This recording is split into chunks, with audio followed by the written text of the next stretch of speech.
கதைச்சோலை உறவுகளுக்கு வணக்கம். நான் உங்க தேவி. இதில் உங்களோட நான் பகிர்ந்துக்கக்கூடியது விக்ரமாதித்தன் கதைகள்.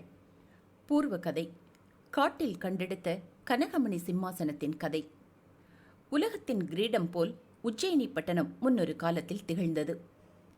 நீல வானத்தை முத்தமிடும் பட்டு கொடிகளும் நில உப்பரிகைகளும் மாட மாளிகைகளும் மணிக்கோபுரங்களும் தந்த ஸ்தூபிகளும் நந்தவனங்களும் விசாலமான நவமோகன வீதிகளும் சிருங்கார மண்டபங்களும் சிந்தையை கவரும் விசித்திர வினோதங்களும் நிறைந்து எந்நேரமும் ஜே ஜே என்று விளங்கும் அந்நகரம் மாயாபுரியாகவே காட்சியளித்தது.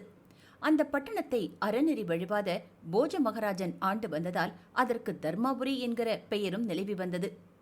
போஜராஜன் சதா தன் குடிஜனங்களின் நலத்திலே கண்ணும் கருத்தும் கொண்டவனாய் ஆட்சி புரிந்து வரவே அந்த சக்கரவர்த்தியின் பெயர் உலகெங்கும் பிரசித்தியாயிற்று. போஜனுக்கு பிரதம மந்திரியாக விளங்கிய நீதி வாக்கிய மந்திரி என்பவரும் உஜ்ஜயினி பட்டணத்தில் தர்மம் தழைத்தோங்கும்படி செய்து வந்தார்.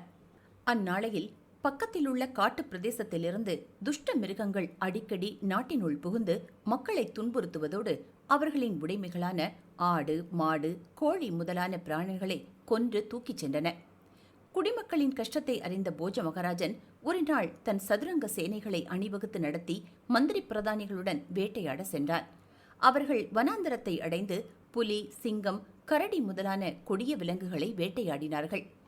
சூரியன் உச்சியை நெருங்கும் சமயம் வந்தது. வெயில் தகித்தது. படைகளும் களைத்து விட்டன.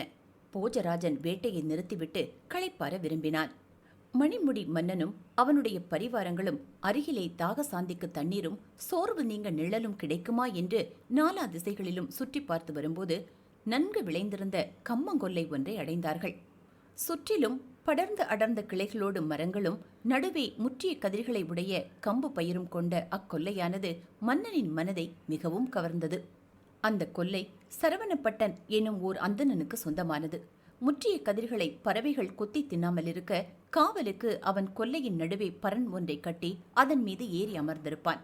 பறவைகள் கூட்டமாக வந்து கதிர்களில் உட்காரும்போது கற்களை விட்டெறிந்து அவற்றை துரத்துவான். அன்றைய தினம் சரவணப்பட்டன் பரன் மீது அமர்ந்திருந்தான். வேட்டையில் களைத்து போய் முகம் கருத்து வரும் மன்னர் பிரானையும் பரிவாரங்களையும் பார்க்கும்போது அவனுக்கு பரிதாபமாக இருந்தது. சரவணப்பட்டன் பரன் மீது இருந்தபடியே, வரவேண்டும் வரவேண்டும், வேட்டையினால் மிகவும் களைத்து போய் இருக்கிறீர்கள். இதோ இந்த கம்மங்கொல்லை முழுவதும் என்னைச் சேர்ந்ததே. முற்றிய கதிர்கள் இருக்கின்றன. இதோ இனிமையான பழங்கள் கொத்து கொத்தாக தொங்குகின்றன. வெள்ளரி பிஞ்சுகளும் இருக்கின்றன. தாங்கள் தாராளமாக தங்கள் பரிவாரங்களுடன் கொல்லையில் நுழைந்து பசிதீர சாப்பிடுங்கள். காய்ந்து போயிருக்கும் கம்பு தட்டைகளை குதிரைகளுக்கு கொடுக்கலாம். எனக்கு கிடைத்தற்கரிய பாக்கியமே இது. ராஜாதிராஜர் இன்று என் விருந்தாளியாக இருப்பது என் பூர்வ ஜென்ம பலனே என்று உள்ள கனிவோடு அழைத்தான். அவன் வார்த்தைகளை கேட்ட போஜ மகாராஜன் தன் பரிவாரங்களை அழைத்து கொண்டு கம்பங்கொல்லையில் நுழைந்தான். பசியால் வருந்திய போர் வீரர்கள் கதிர்களை ஒடித்து தின்னத் தொடங்கினார்கள். சிறிது நேரத்துக்கெல்லாம் பரன் மீதிருந்த சரவணப்பட்டன் பறவைகளை விரட்ட கீழிறங்கி வந்தான். அரசனுடன் வந்த போர் வீரர்கள் மழுக் மழுக்கென்று கம்பங்கதிர்களை ஒடித்து தின்பதையும் குதிரைகள் தட்டைகளை மேய்வதையும் கண்டதும் அந்தணனுக்கு திடீரென ஏதோ ஆத்திரம் குமுறி எழுந்தது. அவன் பூபதியிடம் ஓடி வந்தான். போஜ மகாராஜனே, இதென்ன காரியம்? கேள்வி முறையே கிடையாதா? நீதி நெறி வழுவாத தாங்களா இந்த அநீதமான காரியத்தில் இறங்கினீர்கள்? நீங்களும் உங்கள் பரிவாரங்களும் ஏழை அந்தணன் ஒருவனுடைய கம்பங்கொல்லையை அழித்துக் கொண்டிருக்கிறீர்கள் என்பதை தாங்கள் அறியவில்லையா? என் ஒரு வருஷ வருமானத்தையே பாழாக்கி விட்டீர்களே. மற்றவர்கள் கெடுதல் செய்யும் போது மக்களின் தலைவரான தங்களிடம் வந்து முறையிடலாம். வேலி போன்ற மன்னரே கெடுதல் செய்யும் போது அதை பற்றி நான் எவரிடம் சென்று முறையிடுவேன்? மதம் பிடித்த யானையையும் முறை தவறி நடக்கும் ஆட்சியாளனையும் தவறு செய்யும் அறிவாளியையும் யாரால் நிறுத்த முடியும் என ஒரு பழமொழி உண்டு. மேலும் தாங்கள் எல்லா நீதி சாஸ்திரங்களையும் கற்றுணர்ந்தவர். அப்படி இருக்க தாங்களே அந்தணன் ஒருவனுடைய சொத்தை பாழாக்குகிறீர்கள். அந்தணன் சொத்துதான் உண்மையான விஷம் என்று சொல்லப்படுகிறது. விஷம் என்பது அறிஞன் ஒருவனுடைய சொத்துடன் ஒப்பிடும்போது விஷமாகாது. அந்த சொத்தே உண்மையான விஷமாகும். ஏனென்றால் விஷம் அருந்திய ஒருவனை மட்டுமே கொல்லக்கூடியது. ஆனால் அறிஞன் சொத்தோ அபகரித்தவனின் சந்ததியையும் அவர்களின் சந்ததிகளையும் கூட அழித்துவிடுமன்றோ? இதை தாங்கள் அறிவீர்களே என்று முறையிட்டான் சரவணப்பட்டன். அவனுடைய வார்த்தைகள் அரசனின் நீதி உள்ளத்தில் வேதனையை உண்டாக்கின. அடுத்த கணமே போஜராஜன் பரிவாரங்களை அழைத்துக் கொண்டு வெளியேறினான். இந்த சமயத்தில் சரவணப்பட்டன் மீண்டும் பரன் மேல் ஏறி உட்கார்ந்து கொண்டான். மன்னர் பிரானும் பரிவாரங்களும் கொல்லையை விட்டு வெளியேறுவதைக் கண்டதும் சரவணப்பட்டன் மறுபடியும் திடீரென்று கூவினான். பூபதியே, ஏன் போகிறீர்கள்? அதற்குள்ளாகவா தங்கள் பசி தீர்ந்து விட்டது? வேட்டையினால் ஏற்பட்ட களைப்பு இன்னும் நன்கு தீரவில்லை என்பதை தங்கள் திருமுகமே காட்டுகிறதே. பசி தீர உணவருந்தே நிழலில் படுத்து இளைப்பாருங்கள். வீட்டுக்கு வந்த விருந்தாளி உணவருந்தாமல் செல்வது சரியல்ல என்றான். மன்னனை வற்புறுத்தியும் கூப்பிட்டான் சரவணப்பட்டன். போஜராஜனுக்கு பெரும் வியப்பாகிவிட்டது. பரண் மேலிருந்த போது அந்த மறையவன் நம்முடைய நிலையை உணர்ந்து பசி தீர கம்பங்கதிர்களை உடித்து சாப்பிடுமாறு அழைத்தான். பரணை விட்டு கீழிறங்கி வந்ததும் அவன் உள்ளத்திலே தோன்றிய அந்த உயர்ந்த எண்ணம் மாறிவிட்டது. ஐயோ, கொல்லை பாழாகப் போகிறதே என்ற கீழ்த்தர எண்ணமும் சுயநலமுமே மேலோங்கி நின்றன. மீண்டும் பரண் மீது ஏறியதும் விருந்து சாப்பிட அழைக்கப்பட்ட நாம் திரும்பிச் செல்வதைக் கண்டு வருந்துகிறான். இது மிகவும் விசித்திரமாக இருக்கிறது. இது இந்த இடத்தின் விசேஷம் போலும். நாமும் அந்த பரண் மீது ஏறி பார்க்க வேண்டும். இவ்விதம் அரசன் தன் மனதில் நினைத்தவனாய் சரவணப்பட்டன் அருகில் வந்து பரண் மீது ஏறினான். படிகளில் காலை வைத்து ஏறியவுடனே உலகாள பிறந்தவனின் உள்ளத்திலே சலனமற்ற அமைதி குடிகொண்டது. அனைவரையும் கஷ்டத்திலிருந்து விடுவிக்க வேண்டும். உலகம் வறுமையின் பிடியில் சிக்குண்டு நாசமாவதை தடுக்க வேண்டும். தீங்கு செய்பவர்களை தண்டிக்க வேண்டும். நல்லவர்களை பாதுகாக்க வேண்டும். குடிஜனங்களை அறநெறி பிசகாமல் பரிபாலனம் செய்ய வேண்டும். இம்மாதிரியான உயர்ந்த எண்ணங்களே போஜ மன்னன் உள்ளத்தில் தோன்றின.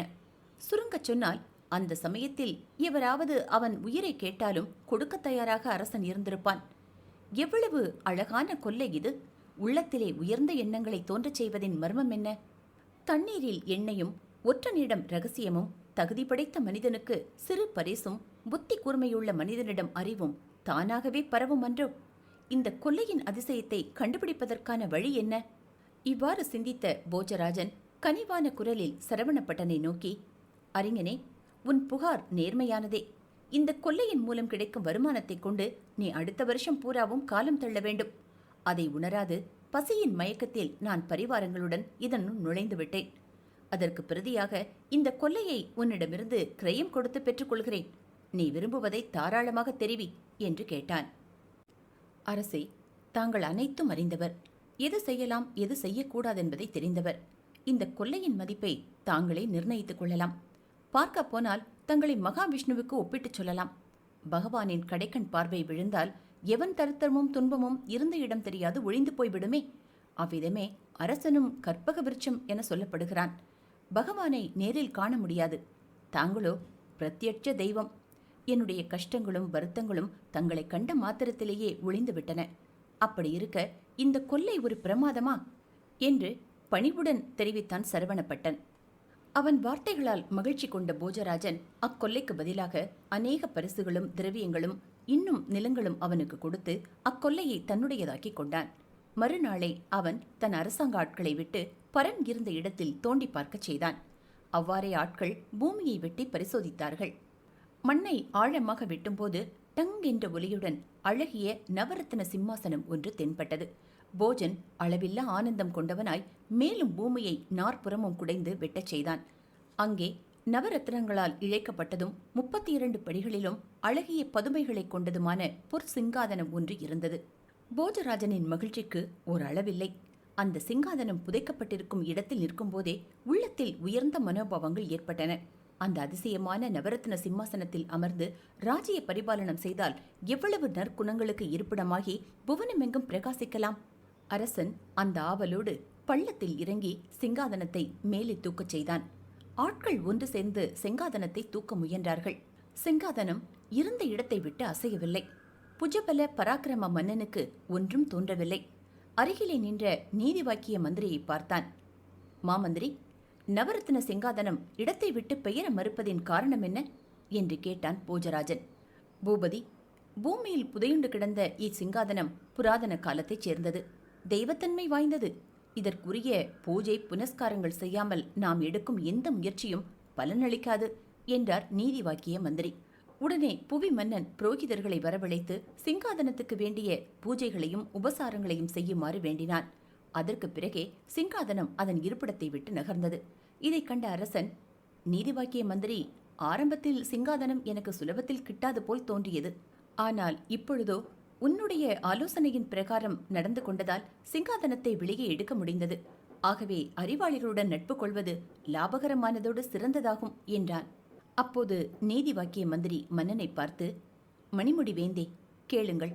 எவனொருவன் எவ்வளவு பெரிய அறிவாளியாக இருந்தாலும் மற்றவர்களின் ஆலோசனையையும் கேட்காவிடில் அவன் அழிவையே அடைவான். தாங்கள் அப்படியல்ல. நீங்கள் அறிவாளியாக இருந்தாலும் இவ்விஷயத்தில் என் ஆலோசனைக்கு செவி கொடுத்தீர்கள். ஆகவேதான் தாங்கள் எடுக்கும் எந்த முயற்சியும் பலனின்றி வீண் போவதில்லை என்றார். அப்பொழுது போஜ மன்னன் மீண்டும் சொன்னான், மதிமந்திரி, எவனொருவன் வரப்போகும் கெடுதல்களை முன்னதாகவே உணர்ந்து ஆட்சியாளனை நல்லதற்ற வழியிலே செல்லாது தடுத்து நேர்மையான பாதையில் அழைத்துச் செல்கிறானோ அவனே உண்மையான மந்திரியாவான். ஆம் அரசே, நடுமந்திரி எப்போதும் தன் அரச பீடத்தின் தலைவனுடைய நலத்திலே கருத்துடையவனாய் இருக்க வேண்டும் என்று நீதி வாக்கிய மந்திரி பல உண்மைகளை கூறலானார். மந்திரிகள் இல்லாத ராஜ்யம் உரை பண்டங்களைச் சேர்த்து வைக்கும் உக்ரானம் இல்லாத கோட்டை, அனுபவிக்க எவ்வனம் இல்லாத அதிர்ஷ்டம், அறிவு இல்லாத துறவரம், வஞ்சகர்களிடையே தர்ம சிந்தனை, வேசிகளிடையே காதல், நீசர்களிடையே நட்பு, அழகிகளிடையே சுதந்திரம், ஏழையிடம் கோபம், வேலைக்காரனிடத்தில் ஆத்திரம், பிரபுவிடம் அந்யோன்யம், பிச்சைக்காரன் வீடு, சலன புத்தி உள்ள பெண்ணிடம் புனித தன்மை, திருடர்களிடையே கௌரவம், முட்டாள்களிடையே முன்னேற்றம், இவை அனைத்தும் வியர்த்தனமானதே. மேலும் ஆட்சியாளன் பெரியோர்களை கௌரவிக்க வேண்டும், அறிஞர்களின் ஆலோசனையையும் கேட்க வேண்டும், ஆண்டவனையும் அறநெறியாளர்களையும் பூஜிக்க வேண்டும், நல்ல பாதையிலே வாழ்க்கையை செலுத்த வேண்டும். இன்னும் அரசனுக்கு கூறப்படும் நற்குணங்கள் அனைத்தும் தங்களிடம் காணப்படுகின்றன. அதனால் நீங்கள் ராஜாக்களுக்கெல்லாம் ராஜாதிராஜனாக விளங்குகிறீர்கள். இன்னும் மந்திரியாக வருபவன் நல்ல குடும்பத்தைச் சேர்ந்தவனாகவும் திறமைசாலியாகவும் காமாந்தகியின் நீதி சாரத்தையும் சாணக்கியனின் அர்த்த சாஸ்திரத்தையும் பஞ்சதந்திரத்தையும் நன்கு அறிந்தவனாக இருக்க வேண்டும். மேலும் இல்லற நற்குணமும் வாய்ந்தவனே மந்திரியாக தகுந்தவன். நந்த மன்னன் தன்னுடைய மந்திரி பகுசுரதன் மூலம் பிரகத்தி தோஷத்திலிருந்து காப்பாற்றப்பட்டான் அல்லவா என்று நீதி வாக்கிய மந்திரி ஒரு கேள்வியுடன் கூறி முடித்தார். அது எப்படி? அந்த கதையை எனக்கு விரிவாக தெரிவியுங்கள் என்று போஜராஜன் கேட்கவே, நீதி வாக்கிய மந்திரியும், புவனபதியே, அந்த கதையை சொல்கிறேன் கேளுங்கள் என்று சொல்லிவிட்டு கதையை ஆரம்பித்தார். கதைச்சோலை உறவுகளுக்கு வணக்கம். விக்ரமாதித்தன் கதையோடு உங்களுடன் இணைவது உங்கள் தேவி. நீதி வாக்கிய மந்திரி சொல்லிய பகுசுரதன் கதை. விசாலை என்ற நகரில் பிரசித்தி வாய்ந்த நந்தன் என்ற மன்னன் ஆண்டு வந்தான். தன்னுடைய பலம் பொருந்திய கை வலிமையினால் அவன் எல்லா விரோதி அரசர்களையும் வென்று தன் காலடியில் விழச் செய்து நிகரற்றவனாய் ஆட்சி புரிந்து வந்தான். அதற்கெல்லாம் துணை புரிந்தவன் பகுசுரதன் என்னும் பெயருடைய மந்திரியாவான். நந்த மன்னனுக்கு ஜெயபாலன் என்ற ஒரு குமாரனும் இருந்தான். அவன் 36 வகை ஆயுதங்களை நன்கு கையாளும் திறமை வாய்ந்தவன். அரசனுக்கு பானுமதி என்று ஒரு பட்ட மகிழ்ச்சி இருந்தாள். அவளுடைய அழகிற்கு நிகரானவள் திரிபுவனத்தில் எவளும் இல்லை என்னும்படி விளங்கினாள். அவளுடைய உடல் வனப்பில் கட்டுக்கடங்காத ஒரு வசீகரம் குடிகொண்டு கண்டவர் எவர் சித்தத்திலும் சிறிதாவது சலனம் உண்டாகாமல் இராது. அப்படிப்பட்ட வசீகரமானவளை வையத்து வேந்தன் விண் அமுதன பெரிதும் காதலித்தான். மனையாளின் மையலிலே மூழ்கி கிடந்த மன்னன் சதா அவள் அருகிலே இருந்து வந்தான். ராஜசபையில் சிங்காதனத்தில் அமரும்போது கூட பானுமதி அவன் பக்கத்திலே உட்காருவாள். ஒரு கணம் கூட அவளை விட்டு பிரிந்திருக்க மன்னனால் முடியவில்லை. ஒரு சமயம் பகுசுரதன் என்னும் மந்திரி பின்வருமாறு எண்ணினார். மன்னன் மானம் கெட்டவனாகி விட்டான். அவன் உட்கார வேண்டிய இடத்தில் பேரழகியான ஒரு பெண்ணை தன்னுடன் பொது சபையில் உட்கார வைத்துக் கொள்கிறான். மக்கள் அவளை பார்க்கிறார்கள். மக்கள் கூட்டத்தில் வாலிபர்களும் இருப்பார்கள். காணாத கனியை காண்பவர்கள் போலவே பலர் பட்ட மகிழ்ச்சியை பெருமூச்சுடன் பார்க்கிறார்கள். ஆடவனின் ஆசை வெளியும் விழிகளை ஆரணங்கு பார்ப்பாளேயாகில் அவளால் நிஷ்டூரமாக புறக்கணிக்க முடியாது. அவளுடைய சித்தமும் குழம்பக்கூடும். இதை நினைக்கவே சகிக்கவில்லையே. மோகத்தில் உள்ளவன் காணக்கூடியது எது காணக்கூடாதது எது என்பதை அறிய மாட்டான். இல்லையென்றால் நீலோத்பலம் போன்ற கண்களை உடைய தேவ கன்னிகைகள் இருக்க தேவர்களின் அரசரான இந்திரன் ரிஷி பத்தினி அகல்யிடம் ஆசை கொள்வானேன்? ஓலை குடிசை நெருப்பில் பற்றி எரிவது போன்ற காதல் தீயிலே உள்ளம் தவிக்கும்போது ஒருவன் எவ்வளவுதான் அறிவாளியாயிருந்தாலும் சரி, எது சரியானது எது சரியில்லை என்பதை எப்படி உணர்வான்? இன்னும் பெண்களுடைய கருவிழிகளின் பானத்தால் துளைக்கப்படாமல் இருக்கும் வரையில்தான் ஒருவன் தன்னுடைய உறுதியை காப்பாற்றிக் கொள்ள முடியும். பால் போன்ற வெண்மை நுரைகளுடன் கூடிய கடற்கரையில் வந்து மோதும் அலைகளைப் போன்று சலன புத்தியுள்ள பெண்களுடைய கண்களின் அசைவுகளினால் ஒருவனின் உள்ளம் தாக்கப்படாத வரையிலும், தன்னுடைய மனதை கட்டுப்படுத்தி அவன் நடக்கும் வரையிலும் நீதி சாஸ்திரங்களில் சொல்லப்பட்ட வழிகளின்படி அவன் நடந்து வரும் வரையிலும் பூ உலகத்தின் உயர்ந்த பிரகாசம் அவனுடைய உள்ளத்திலே பிரகாசித்துக் கொண்டிருக்கும் என்று பெரியோர்கள் சொல்லுவார்கள். கலைகளில் சிறந்து விளங்குபவனையும் மோகம் வருத்துகிறது. கரும்பை வில்லாகவும் நறுமணம் கமழும் பூக்களை அம்பாகவும் உபயோகிக்கும் காதல் தெய்வமான மன்மதன் கலைகளில் சிறந்த ரசிகனை அதிகமாக வேதனையடைய செய்கிறான். பரிசுத்தமானவனைக் கண்டு சிரிக்கிறான், அறிவாளியைக் கண்டு கேலி செய்கிறான், மன உறுதி படைத்தவனை கீழான நிலைக்கு கொண்டு வந்து விடுகிறான். எல்லாவற்றையும் ஒரே நொடியில் செய்து விடுகிறான். இது மட்டுமல்ல, அறநெறி நூல்கள் நேர்மை, துறவு, தர்மம், அறிவு ஆகியவற்றை விறகுகளாக்கிக் கொண்டு எரியும் மோகவெறி தீயிலே முட்டாள் ஒருவனே நுழைவான். அவனுடைய செல்வமும் செல்வாக்கும் கரைந்து விடுகிறது. குடும்பத்துக்கு கெட்ட பெயர் உண்டாகிறது. மரணமும் கிட்டிவிடலாம். மோகத்தில் சிக்கியுள்ள ஒருவன் இவைகளை கொஞ்சமும் நினைப்பதில்லை. இவ்விதம் நினைத்த மந்திரி பகுசுருதன் நல்ல சமயம் நேர்ந்தபோது நந்த மன்னனிடம் அது பற்றி பேசலானார். அரசே, உங்களிடம் ஒரு விஷயம் தெரிவிக்க வேண்டும் என்றார் மந்திரி. என்ன சொல்ல வேண்டும்? சொல் என்றான் நந்த மன்னன். அரச சபை நடுவில் தங்கள் அருகில் சிம்மாசனத்தில் சரிசமமாக பட்ட மகிழ்ச்சி அமர்வது அவ்வளவாக நல்லதல்ல. நீதி சாஸ்திரங்களை எழுதுவோர் ராஜபத்தினி எப்போதும் அந்த புறத்துக்குள்ளேயே இருக்க வேண்டும் என்று சொல்வார்கள். சபைக்கு பலதரப்பட்ட மனிதர்கள் வருகிறார்கள். அவர்களுக்கு சௌந்தரியவதியை பார்க்கும் வாய்ப்பு ஏற்படுகிறது. அப்போது தேவியின் மனது என்ன பாடுபடும் என்றார் மந்திரி பகுசுருதன். அது எனக்கு தெரியும். ஆனால் நான் என்ன செய்வது? பானுமதியிடம் அதிக பிரியம் கொண்டிருக்கிறேன். அவளை விட்டு ஒரு கணங்கூட என்னால் தனியாக இருக்க முடியாது என்று பதிலளித்தான் மோகாந்தக்காரனான நந்த மன்னன். அப்படியானால் இவ்விதம் செய்யுங்கள். எப்படி? சொல் என்று கேட்டான் நந்தமன்னன். கை தேர்ந்த சித்திரக்காரன் ஒருவனை வரவழையுங்கள். துணியில் பானுமதியின் உருவத்தை தத்ரூபமாக வரையச் செய்து தங்கள் கண் பார்வையில் படும்படி சுவரிலே மாட்டி வைக்கச் செய்யலாம். அவளுடைய உருவம் உங்களுக்கு எப்போதும் தெரிந்து கொண்டே இருக்கும். மதியமைச்சரின் யோசனை மன்னனுக்கு சரியாகவே பட்டது. ஆகவே கை தேர்ந்த ஒரு சித்திரக்காரனை வரவழைத்து மகாராணியின் உருவத்தை துணியில் எழுத வேண்டும் என்று தெரிவித்தான். நந்த மன்னரே, என் கண்களினால் மகாராணியாரின் உருவத்தை ஒருமுறை பார்த்து விட்டேனானால் பிறகு சிறு வித்தியாசமும் இன்றி தத்ரூபமாக மகாராணியாரின் உருவத்தை சித்திரத்தில் தீட்ட முடியும் என்றான் சித்திரக்காரன். உடனே மன்னவன் தன் பட்ட மகிழ்ச்சி பானுமதியை அந்தப்புற மாளிகையில் நிலா உப்பரிகையில் பூர்ண அலங்காரத்துடன் நிற்க வைத்து சித்திரம் எழுதுவோனை பார்க்கச் செய்தான். பத்மினி என்ற வகையில் சேர்க்கப்பட வேண்டியவள் அவள் என்பதைக் கண்ட சித்திரக்காரன் அந்த வகைக்கான லட்சணங்களை உடையவளாக சித்திரம் எழுதினான்.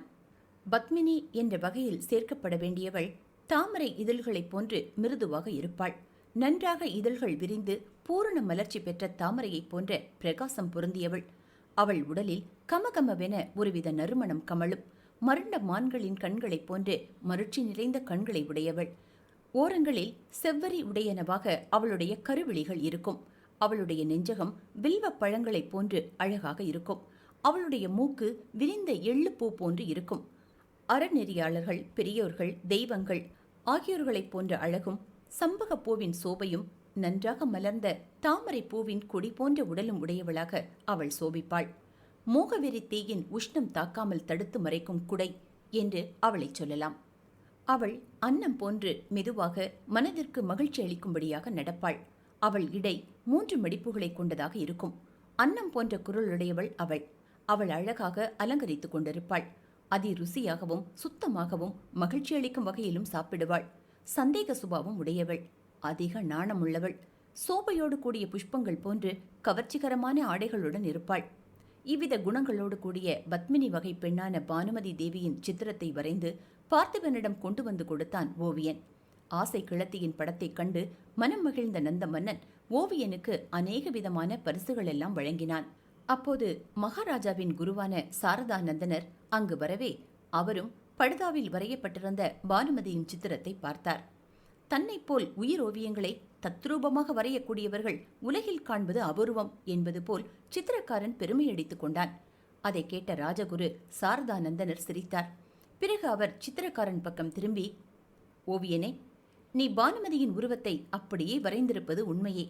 ஆனால் தத்ரூபமாக தோன்றும் ஒன்றை குறிப்பிட நீ மறந்துவிட்டாய் என்றார் குரு. குரு சுவாமி, நான் எதை மறந்துவிட்டேன் என்பதை தயவு செய்து தெரிவிக்கும்படி வேண்டுகிறேன். மகாராணியின் இடது துடையில் எள்ளு போன்ற மச்சம் ஒன்று உண்டு. அதை நீ தத்ரூபமான உயிர் ஓவியத்தில் குறிப்பிட மறந்துவிட்டாய் என்றார் ராஜகுரு. சாரதா நந்தனர் சொன்ன வார்த்தைகளை நந்த மன்னனும் கேட்டான். ராஜகுருவின் வார்த்தைகள் எவ்வளவு தூரம் உண்மையானது என்பதை அறிய விரும்பினான்.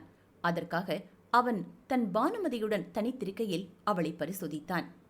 குரு சாரதா நந்தனர் குறிப்பிட்டபடி இடது துடையில் அந்த மச்சம் இருந்தது. அவருக்கு இந்த மச்சம் எப்படி தெரிந்தது? அவருக்கும் பானுமதிக்கும் தொடர்பு இருந்திருக்க வேண்டும். இல்லையேல் அவருக்கு இவ்விடமுள்ள மச்சம் தெரிய வேண்டிய அவசியம் ஏற்பட்டிருக்காது.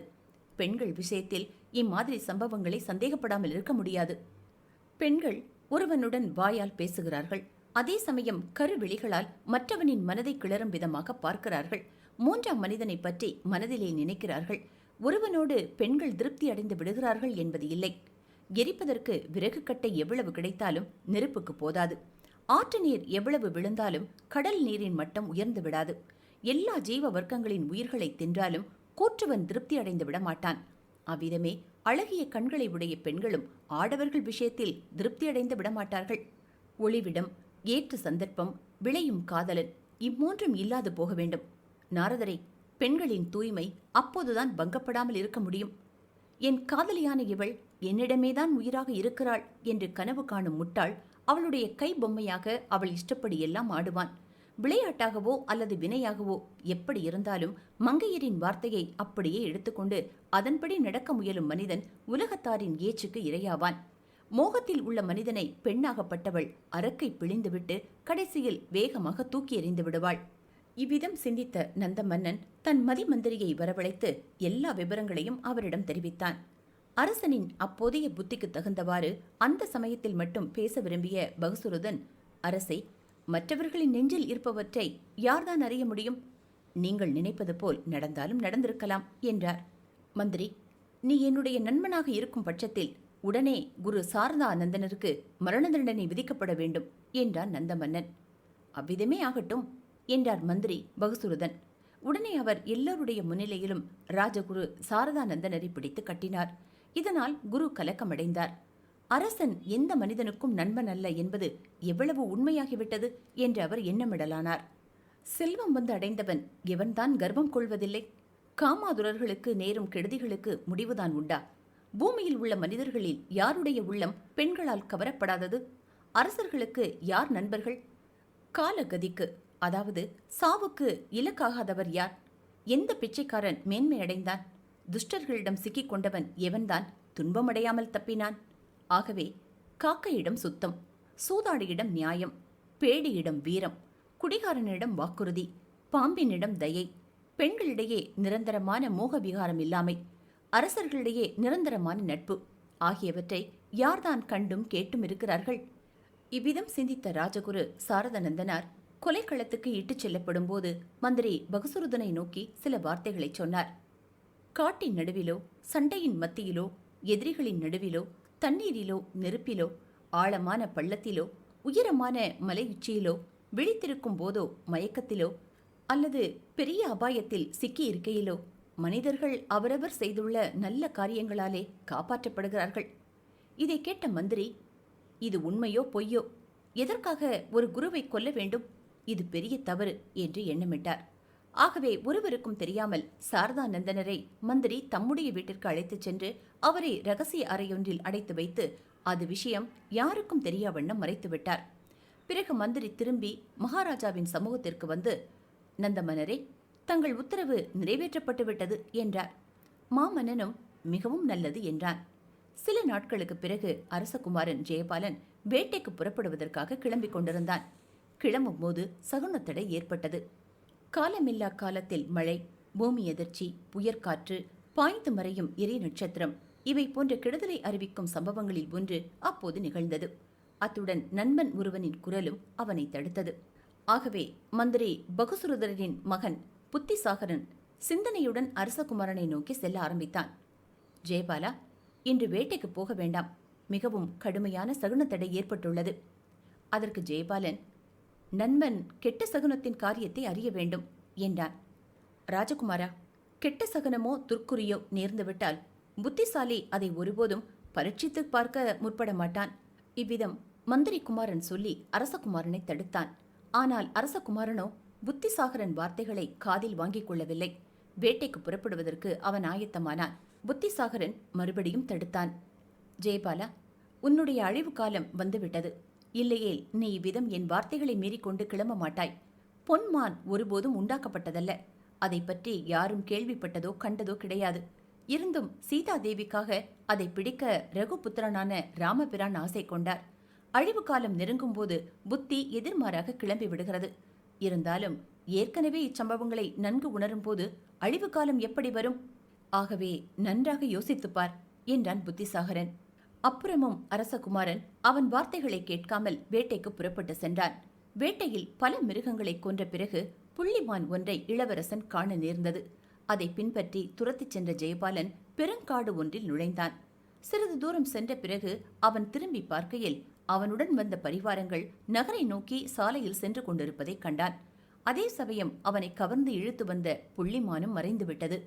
தன்னந்தனியாக குதிரை மீது அமர்ந்து கொண்டிருந்த அரசகுமாரன் எதிரில் அழகிய ஏரி ஒன்று இருப்பதைக் கண்டான்.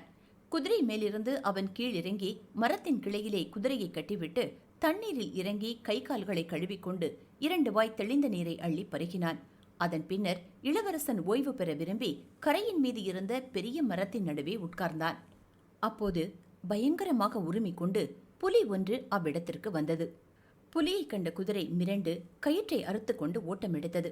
ஆனால் ராஜகுமாரனோ தப்பித்து ஓட முடியாமல் பயத்தால் நடுங்கியவனாய் மளமளவென மரத்தின் மீது ஏறினான். மரத்தின் மேலே கரடி ஒன்று உட்கார்ந்திருந்தது. கரடியை கண்டதும் இளவரசனின் பயம் அதிகரித்து விட்டது. அவனால் மேலே போகவும் முடியவில்லை, கீழேயும் இறங்க முடியவில்லை. இரண்டங்கெட்டான் நிலையில் தவிக்கும் அவனை பார்த்து கரடி சொன்னது, அரசகுமாரா, பயப்படாதே. இன்று என்னிடம் அடைக்கலம் என்று ஓடி வந்தாய். ஆகவே உனக்கு ஒரு கெடுதியும் செய்ய மாட்டேன். புலியை பற்றி பயப்படாதே, என்னை நம்பு. கரடி ராஜனே, நான் ஆபத்தின் பயத்தினால் உன்னிடம் அடைக்கலம் தேடி வந்துள்ளேன். கெஞ்சி கதரும் என்னை புலியிடமிருந்து காப்பாற்று. உனக்கு பெரும் புண்ணியம் கிடைக்கும். மரணத்தின் பயத்தால் துடித்துக் கொண்டிருக்கும் ஒரு உயிரை காப்பாற்றுவதானது தட்சணைகளை வழங்கி செய்யப்பெறும் தர்மங்கள் அனைத்தையும் விட மேலானது என்று சொல்லப்படுகிறதே என்றான் ராஜகுமாரன்.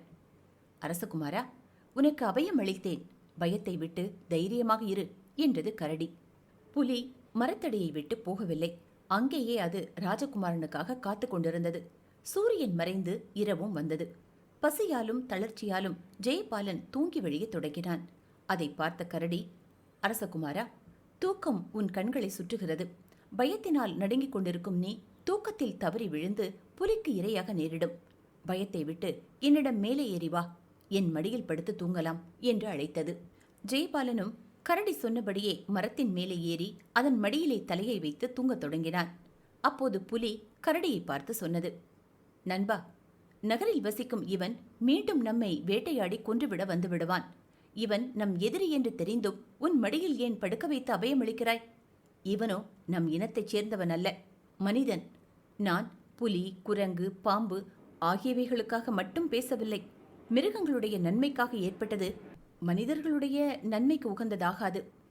கரடியே, உன்னால் அந்த ராஜகுமாரன் காப்பாற்றப்பட்டாலும் அவன் உனக்கு கெடுதலை தவிர வேறு எதுவும் செய்ய மாட்டான்.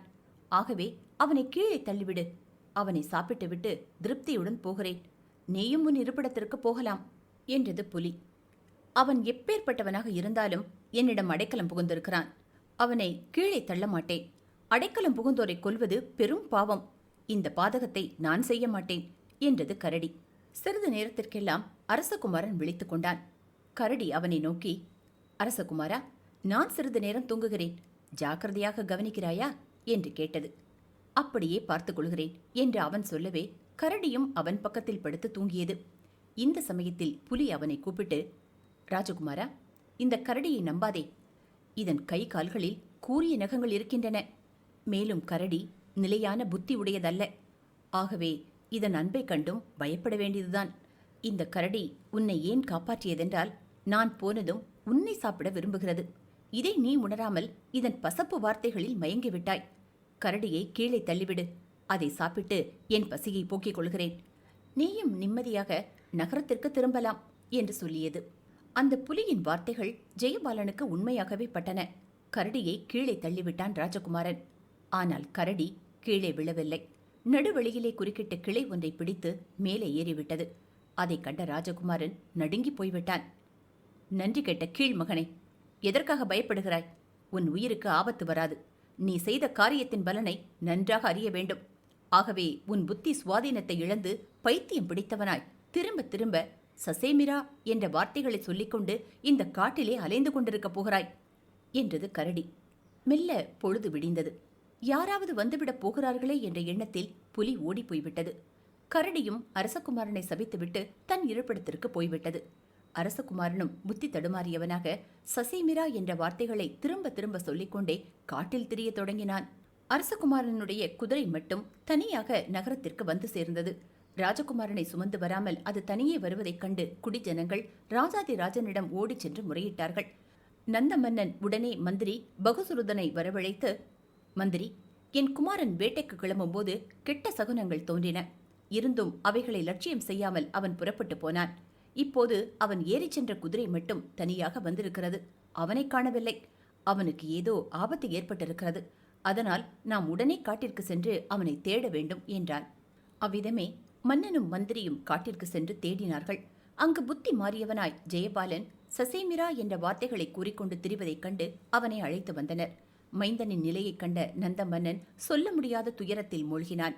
மணிமந்திர ஔஷதங்களில் வல்லவர்கள் வரவழைக்கப்பட்டனர். எவ்வளவுதான் முயன்றும் அவர்களுக்கு அரசகுமாரனின் நோய் மூலத்தை கூட கண்டுபிடிக்கவே முடியவில்லை. இந்த சமயம் மன்னன் மந்திரியை பார்த்து, ராஜகுரு சாரதானந்தனர் இங்கிருந்தாரானால் என் மைந்தனை ஒரு நொடிப்பொழுதில் அவர் தெளிய வைப்பாரே. ஆனால் அவரைத்தான் நான் சரியாக விசாரியாமல் ஒரு காரணமும் இல்லாமல் மரண தண்டனைக்கு ஆளாக்கிவிட்டேனே. ஒருவன் எந்த காரியத்தையும் செய்யும் முன்பாக தீர ஆலோசிக்க வேண்டும். அவ்விதம் செய்யவில்லை என்றால் அதுவே கெட்ட காலத்திற்கு ஒரு காரணம்.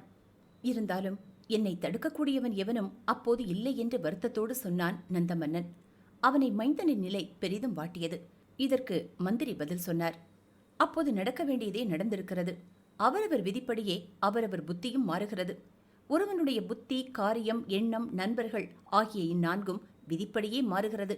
எது நடக்கக்கூடாததோ அது நடக்காது. எது நடக்க வேண்டும் என்று இருக்கிறதோ அது நடந்துவிடும். அவனுக்கு இல்லை என்று விதிக்கப்பட்டிருக்கும் போது அவனுடைய உள்ளங்கையில் வைத்து மூடிக்கொண்டிருக்கும் போது கூட அவனுக்கு கிடைக்காமல் போய்விடும். இதை கேட்ட அரசன், இது முன் வினைகளின் பலனே. எனினும் இப்போது என் குமாரனின் பைத்தியம் தீர்க்க நான் பெரும் முயற்சி எடுத்துக்கொண்டுதான் ஆக வேண்டும் என்றான். எந்த விதத்தில் என்று கேட்டான் மந்திரி. என் மைந்தனை சொஸ்தப்படுத்துபவர்களுக்கு என் ராஜ்யத்தில் பாதி கொடுப்பதாக அறிவிக்கப் போகிறேன் என்றான் மகாராஜன். மந்திரி வீடு திரும்பியதும் குரு சாரதானந்தனிடம் சென்று நடந்ததை தெரிவித்தார். அதை கேட்ட ராஜகுரு, மந்திரி, தாங்கள் அரசரிடம் சென்று, என் வீட்டில் யவனத்தோடு கூடிய இளம்பெண் ஒருத்தி இருக்கிறாள். அரசகுமாரனை அவள் நேரில் பார்க்க ஏற்பாடு செய்தால் அவள் ஏதாவது ஒரு வழி சொல்லக்கூடும் என்று தெரிவியுங்கள் என்றார். மந்திரியும் அதே போல நந்த மன்னனிடம் சென்று சொன்னார். அரசனும் தன் குமாரனை அழைத்து கொண்டு பிரதானிகளுடன் மந்திரியின் வீட்டுக்கு வந்தான். அரசகுமாரன் சசேமிரா என்று சொல்லிக்கொண்டே உட்கார்ந்தான். திரை ஒன்றின் பின்னால் மறைந்திருந்த சாரதானந்தனர் ச சே மீ ரா என்ற ஒவ்வொரு எழுத்தும் தொடங்கும் 4 சுலோகங்களைச் சொன்னார். ச என்று ஆரம்பிக்கும் முதல் சுலோகம் பின்வருமாறு பொருளை கொண்டது. சத்குணங்களை நம்பிக்கொண்டிருக்கும் மனிதனை ஏமாற்றுவதில் என்ன புத்திசாலித்தனம் இருக்கிறது? மார்பில் படுத்து தூங்கும் ஒருவனை குத்திக் கொல்வதில் என்ன வீரம் இருக்கிறது?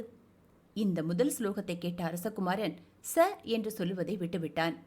அடுத்தபடியாக சாரதானந்தனர் சே என்ற எழுத்துடன் தொடங்கும் ஸ்லோகத்தை சொன்னார். அதன் உட்பொருள், கங்கை சமுத்திரத்தில் கலக்கும் இடத்தில் சங்கமத்தை அடைந்தால் பிரம்மகத்தி தோஷம் போய்விடுகிறது. ஆனால் நண்பனுக்கு துரோகம் செய்பவனுடைய பாவம் ஒருபோதும் விலகுவதில்லை. இரண்டாவது சுலோகத்தை கேட்ட அரசகுமாரன் சே என்ற வார்த்தையை விட்டுவிட்டான். மூன்றாவதான மீ என்ற எழுத்துடன் தொடங்கும் வார்த்தைக்கு ஒரு ஸ்லோகத்தை குரு சொன்னார். மித்ர துரோகி, நன்றி இல்லாத மனிதன், நம்பிக்கை துரோகம் செய்பவன், இந்த மூவரும் சூரிய சந்திரர் உள்ள வரைக்கும் நரகத்திலே கிடந்து உழலுவார்கள். இதை கேட்ட பிறகு அரசகுமாரன் மூன்றாம் எழுத்தான மீ என்பதையும் விட்டு ரா என்ற எழுத்தை மட்டும் சொல்லிக் கொண்டிருந்தான். கடைசியாக ரா என்ற எழுத்துடன் தொடங்கும் ஸ்லோகத்தை ஆரம்பித்தார் குரு சாரதானந்தனர். ராஜனே, உன் மகன் க்ஷேமத்தை நீ விரும்புகிறாயானால் அறிஞர்களுக்கு நிறைய பரிசை கொடு. அவர்களே உயர்ந்தவர்கள். இதைச் சொல்லி முடித்ததும் அரசகுமாரன் தன் பழைய நிலையை அடைந்து விட்டான். தந்தையிடம் காட்டில் நடந்தவற்றை விவரமாக தெரிவித்தான். அதை கேட்ட நந்தமன்னன் நன்றி உணர்வுடன் திரையை நோக்கி அதன் மறைவிலிருந்த சாரதானந்தனரை பார்த்து சொல்லத் தொடங்கினான். அப்போதும் திரைக்கு பின்னால் இருப்பது ஒரு பெண் என்றுதான் மன்னவன் நினைத்து கொண்டிருந்தான். ஏ அழகிய பெண்ணே, நீயோ நகரத்தில் வசிப்பவள், காட்டிற்கு போனதில்லை. காட்டிலே கரடி, புலி, மனிதன் இம்மூவருக்குமிடையே நிகழ்ந்த சம்பவத்தை எவ்விதம் முன்னால் அறிய முடிந்தது என்று நந்தமன்னன் கேட்டான். திரைக்கு பின்னால் இருந்த சாரதா நந்தனர் சிரித்துக்கொண்டே, தேவர்களின் ஆசிரியர் பிரகஸ்பதியின் அருளால் சாரதா தேவி என் நாவில் தங்கியிருக்கிறாள். அவள் அருளினால் பானுமதியின் மச்சத்தை நான் ஞான திருஷ்டியின் மூலம் அறிந்தது போலவே இதையும் அறிந்தேன் என்று சொன்னார். அவர் வார்த்தைகளை கேட்ட நந்தமன்னன் திகைத்து போய்விட்டான். சட்டென்று திரைச்சிலையை பிடித்திழுத்தான். அங்கு உட்கார்ந்திருந்த சாரதா நந்தனரை நேருக்கு நேர் அவன் கண்டான். உடனே மன்னவனும் மற்றவர்களும் குருவின் காலில் விழுந்து வணங்கினார்கள். மந்திரி பகுசுருதன் அவர்களுக்கு முன்பு நடந்த கதையை தெரிவித்தார். நந்த மன்னன் அவரை பார்த்து, மந்திரி, உன்னுடைய தொடர்பினால் நான் பெருங்கேட்டிலிருந்து தப்பினேன். இதனால் ஒருவர் நல்லவர்களிடமே நட்பு கொள்ள வேண்டும் என்று தெரிகிறது. அதன் மூலம் அவன் நல்ல பலன்களை அடைவான். மேலும் உன் மூலமே என்னுடைய குமாரனும் பெரும் ஆபத்திலிருந்து மீள முடிந்தது. உன்னை போன்ற உயர் குடும்பத்தில் பிறந்தவனாகவும் புத்திசாலியாகவும் உள்ளவனையே அரசன் மந்திரியாக தேர்ந்தெடுத்துக் கொள்ள வேண்டும் என்று பலவாறு புகழ்ந்து அநேக பரிசுகளை கொடுத்து கௌரவித்தான். இத்துடன் இந்த கதை நிறைவு பெறுகிறது. மீண்டும் இணைவோம். கதைச்சோலை சேனலை லைக் பண்ணுங்க, ஷேர் பண்ணுங்க, சப்ஸ்கிரைப் பண்ணுங்க. நன்றி.